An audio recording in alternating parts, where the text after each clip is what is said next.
Bonjour, poursuivons notre petite réflexion d'hier sur la question de l'héritage du fauteuil présidentiel du président Biya avec en fond la difficile lisibilité des dauphins.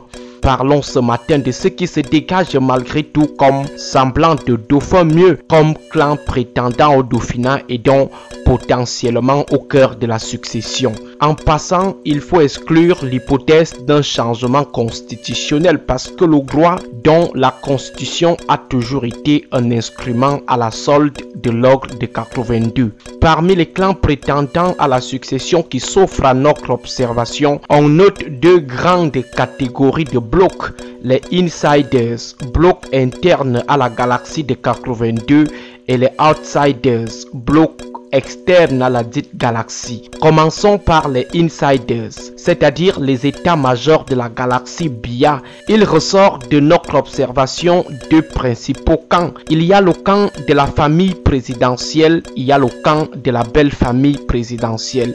C'est donc apparemment une histoire de deux belles familles dont l'étendue épouse les frontières de leur communauté primaire d'origine.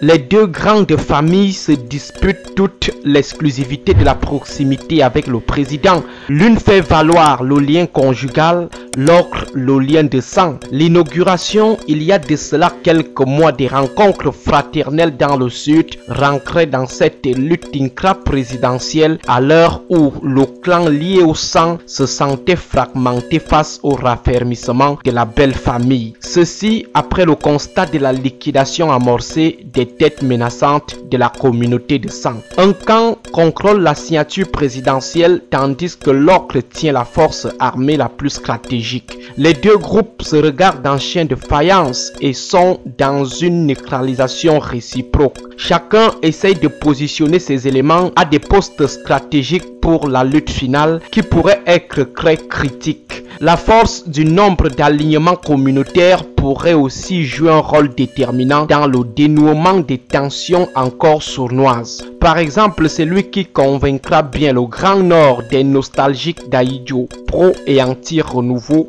sera bien parti. Maintenant, est-ce que ce Grand Nord puissant des nostalgiques acceptera encore ce rôle d'accompagnateur? Pas vraiment, et c'est là où se dégage le troisième camp prétendant à la succession. La mobilisation du nucléaire pour activer les deux réacteurs, la convergence du Grand Nord des nostalgiques vers l'herbe fraîche des Toudi ne serait donc pas de simple navigation à vue. Ces projections sont à considérer avec beaucoup de sérieux. Les confidences attribuées au ministre Amadou Ali révélées il y a quelques années par Wikileaks sont à prendre avec beaucoup d'attention. Trois membres influents du sérail ressortissant de la zone se positionnent aujourd'hui comme des jokers probables. Que dire de l'émergence d'un clan dauphinal anglophone? Sincèrement, il n'y a rien à scruter de ce côté.